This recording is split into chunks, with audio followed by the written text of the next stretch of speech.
फिलहाल ये तस्वीरें प्रधानमंत्री नरेंद्र मोदी की दिखाते हैं। देखिए, नवरात्रि का पर्व है। पीएम मोदी देवी उपासक हैं, ये हम सभी जानते हैं। पूरे 9 दिनों तक उनका विशेष पूजन रहता है और इस बीच वो महाराष्ट्र पहुंचे हैं। महाराष्ट्र के वाशिम में यहाँ पर वो सीधे देवी की आराधना करने के लिए पहुंचे, माता के मंदिर। वहां की तस्वीर आपके सामने।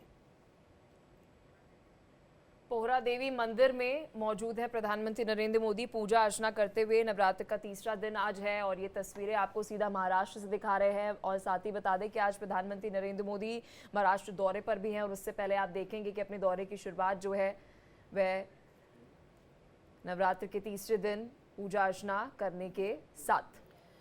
दरअसल पीएम का दौरा महाराष्ट्र का कई मायनों में महत्वपूर्ण है। वाशिम में किसान सम्मान निधि योजना जो है उसकी 18वीं किश्त पीएम मोदी जारी करेंगे और इसको लेकर बड़ी तैयारी की गई है। किसानों को फायदा देने के लिए किसानों का जो एक बड़ा धड़ा महाराष्ट्र से आता है और बताया जा रहा है कि इस किश्त के अनुसार लगभग 9.5 करोड़ से ज्यादा किसानों को इससे सीधा सीधा फायदा होगा। एक के बाद एक, जाहिर सी बात है महाराष्ट्र में चुनाव है, लेकिन उसके पहले पीएम मोदी कई अलग अलग लोगों को सौगातें दे रहे हैं। हाल ही में पुणे में मेट्रो का जिस तरह से शुभारंभ उन्होंने किया बड़ी सौगात के तौर पर, और अब वाशिम पहुंचे हैं किसानों के लिए महत्वपूर्ण सौगात लेते हुए। लेकिन उसके पहले देवी की आराधना पीएम मोदी कर रहे हैं। और आज सौरभ जी, आज चुनाव का वक्त है। एक तरफ पीएम मोदी महाराष्ट्र में है, किसानों की बात करेंगे, किसान सम्मानों की बात करेंगे। भाई, किसान तो हरियाणा के भी हैं।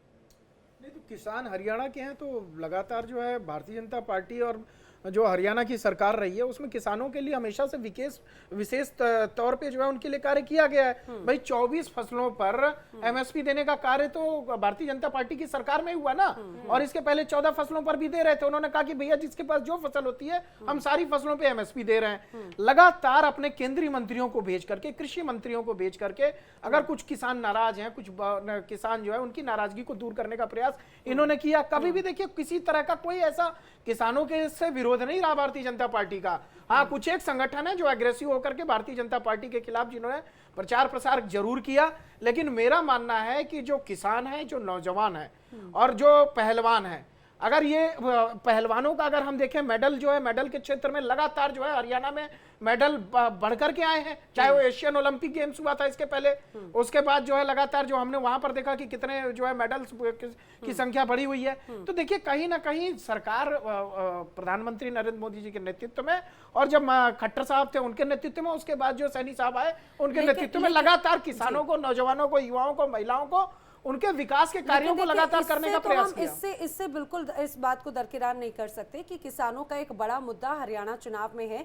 लेकिन पीएम मोदी की तस्वीरें, मुझे लगता है पलक, पीएम मोदी अभी इस समय देवी मां से यही आराधना कर रहे होंगे कि आज हरियाणा में एक बड़ी परीक्षा चल रही है और उस परीक्षा में भारतीय जनता पार्टी अच्छे नंबर्स ले आए। और जब 8 तारीख को जब चुनावों के परिणाम आए, ना सिर्फ हरियाणा बल्कि जम्मू कश्मीर में भी अच्छा रिजल्ट है। शायद पीएम मोदी के मन में यही एक बिल्कुल मांग होगी, क्योंकि नैना, ये जो हरियाणा और साथ ही जम्मू कश्मीर के चुनाव हैं, ये बीजेपी के लिए बहुत महत्वपूर्ण है। क्योंकि ये एक तरीके से हम कह रहे हैं कि जो आज साल का एग्जाम है उसके बाद महाराष्ट्र और झारखंड के अंदर भी चुनाव जो है वे होने जा रहे हैं। इसलिए ये दौरा बहुत महत्वपूर्ण है। इसलिए प्रधानमंत्री नरेंद्र मोदी इस वक्त आराधना कर रहे हो कि हरियाणा और जम्मू कश्मीर में सरकार जो है वो। राहुल जी, पीएम मोदी की यही इच्छा होगी ना, इस समय यही प्रार्थना चल रही होगी ना। बिल्कुल ये प्रार्थना चल ही रही होगी, लेकिन जिस राज्य में पीएम मोदी जी माँ दुर्गा की आराधना कर रहे हैं वहां पे लोकसभा चुनाव में हम लोगों ने देखा है कि अटल बिहारी वाजपेयी के जमाने से भी कम, यानी कि सिंगल डिजिट में भारतीय जनता पार्टी 9 सीटों पे लोकसभा चुनाव में अटक गई थी।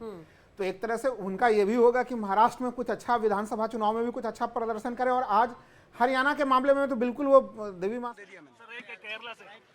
केरला से है जी, बोलिंग रुक रही है भाई साहब। लेकिन देखिए ये मामला क्या है ना कि हरियाणा का मामला तो देखिए प्रधानमंत्री जी जान रहे हैं कि वो भगवान भरोसे ही है। चूंकि एक प्रधानमंत्री का जो पूरा चुनावी कार्यक्रम होता है, जिस तरह से फुल एनर्जी के साथ वो आखिरी क्षण तक लड़ाई लड़ते हैं, वो मामला हरियाणा में नजर नहीं आया। 1 अक्टूबर के बाद से प्रधानमंत्री जो नदारद हो गए और कोई रोड शो नहीं हुआ प्रधानमंत्री जी का हरियाणा में। देखिए आप इसके पहले के पूरे 10 वर्षों में देखिए, 2013 से मैं प्रधानमंत्री जी के तमाम कैंपेन को, जब वो मुख्यमंत्री थे और प्रधानमंत्री के लिए लड़ाई लड़ रहे थे, तब से उनके तमाम कैंपेन को देख रहा हूं। हरियाणा के मामले में हमें लग रहा है 1 अक्टूबर आते आते जो है कि कहीं न कहीं भारतीय जनता पार्टी ने अपने दृष्टि से खुद ही जो है कि हार स्वीकार कर ली। और वही क्यों दूसरी आपको तरफ ऐसा क्यों लगता है लेकिन राहुल जी, क्योंकि खासतौर से अगर तमाम ऐसे अलग अलग फैक्टर्स देखें तो वो बीजेपी को और मजबूत बनाती है। आपको लग रहा है कि ये लोकसभा के जो चुनाव के नतीजे रहे हैं उसके बाद में थोड़ी सी स्ट्रैटेजी चेंज की गई है? देखिए, बड़ा अच्छा सवाल है कि ऐसा क्यों लग रहा है। अभी देखिए, आपके न्यूज सेंटर से कुछ आंकड़े आ रहे थे, मैं थोड़ा उसी को और आगे बढ़ा देता हूं।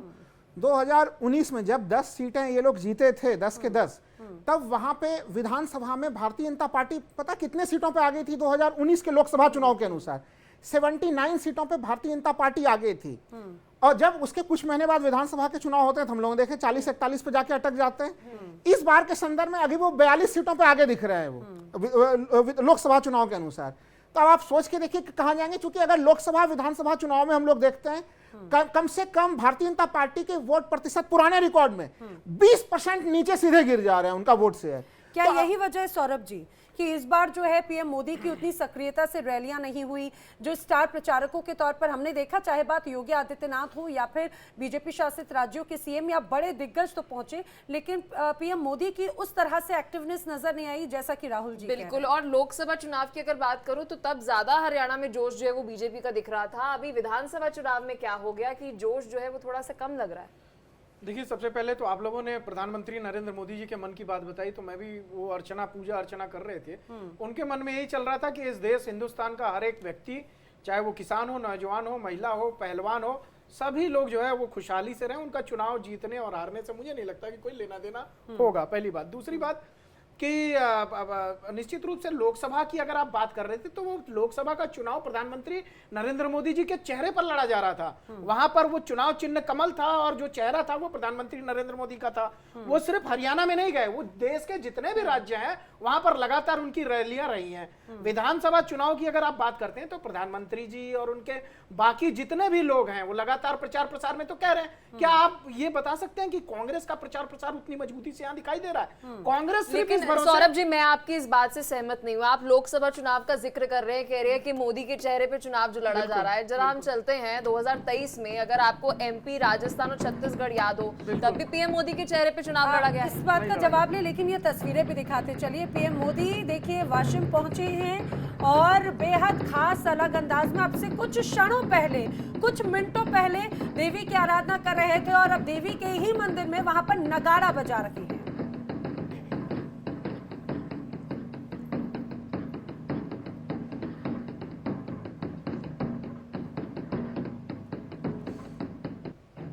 दरअसल पीएम जिस मंदिर में पहुंचे हैं यहाँ पर इस मंदिर की एक विशेष आस्था रहती है और एक बड़ा प्रभाव माना जाता है। पीएम मोदी का ये दौरा, मंदिर में जाना, नगाड़ा बजाना कई मायनों में महत्वपूर्ण है। बात पूरी कर लीजिए सौरभ जी। देखिए, नगाड़े से जहाँ पर भी काली माता का मंदिर होता है, आज चंद्रघंटा देवी का जो है उनके रूप में आज जो है पूजा की जाती है। तो यहाँ पर किसी भी मंदिरों में जो है तो बिल्कुल ये तस्वीरें हम आपको दिखा रहे हैं।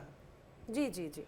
देखिए, और सब पलक जी ने जो अभी बात कही थी कि जो पहले का चुनाव था प्रधानमंत्री नरेंद्र मोदी जी का लोकसभा का लड़ा गया, लेकिन विधानसभा में उनके चेहरे पे, तो ये तो पार्टी को तय करना है ना कि कहां पर कौन सा चेहरा उनको रखना है, कहां पे कौन सा चेहरा नहीं रखना।